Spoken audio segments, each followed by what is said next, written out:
Obrigado, Sra. Presidente. Sr. Secretário de Estado dos Assuntos Europeus, emprego jovem. A única medida que se conhece do Governo em relação ao emprego jovem foi o conselho que o Governo deu aos jovens para sair do seu conforto. E, portanto, a política do Governo em matéria de emprego jovem reduz-se a uma palavra: é migração. Depois, Sr. Secretário de Estado, clima e energia, o Sr. Secretário de Estado não disse nada. Eu presumo que se calhar também não tinha muito para dizer, e se calhar é isso que vai acontecer no Conselho. Portugal vai ouvir os outros, é assim mesmo. Manda quem pode, obedece quem deve. Quando nós falamos da União Europeia, falamos de uma realidade distante, lá longe e infelizmente de um poder sem rosto. Temos cada vez mais a Europa dos mercados e cada vez menos a Europa das pessoas, dos cidadãos. Temos uma Europa que já há muito removeu do seu vocabulário conceitos como o conceito de solidariedade ou o conceito de justiça social.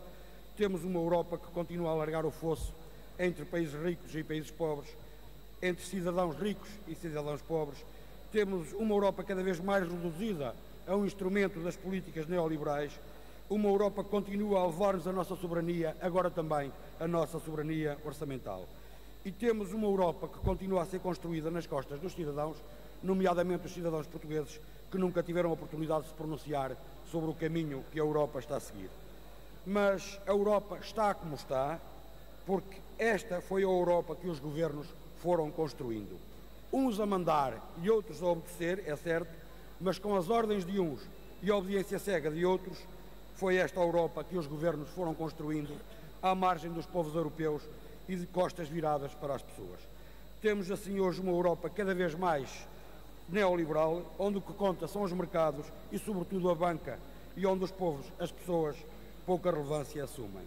Temos hoje uma Europa pouco recomendável, a esgravatar por todos os lados à procura de uns tostões, aqui e acolá, seja retirando nos salários, seja retirando no 13º mês, no subsídio de férias, nos apoios sociais, nas reformas, tudo para sossegar os mercados, para salvar a banca do buraco em que ela própria se meteu e, com a cumplicidade dos governos, acabou por arrastar também os Estados e os povos, que nada têm a ver com a situação criada.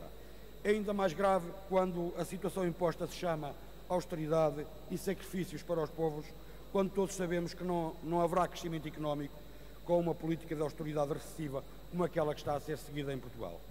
Mas esta Europa que esteve e que está ao serviço dos grandes interesses e dos grandes grupos económicos, pelos vistos, assim vai continuar. Basta ver a composição da nova Comissão Europeia. Essa mesma Comissão que, na tomada de posse, mostra grandes preocupações sociais, mostra grandes preocupações com os mais desfavorecidos, mostra grandes preocupações com o emprego, mas que todos sabemos que com esses discursos apenas procuram esconder o propósito de dar continuidade às políticas neoliberais que colocaram a União Europeia na atual situação de recessão e de crise.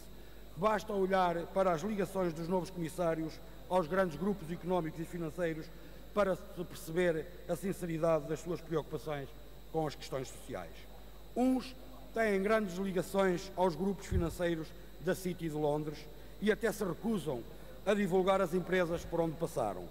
Outros têm ligações às empresas petrolíferas, como a Ducar e a Petrologis, e outros também passaram pela Goldman Sachs.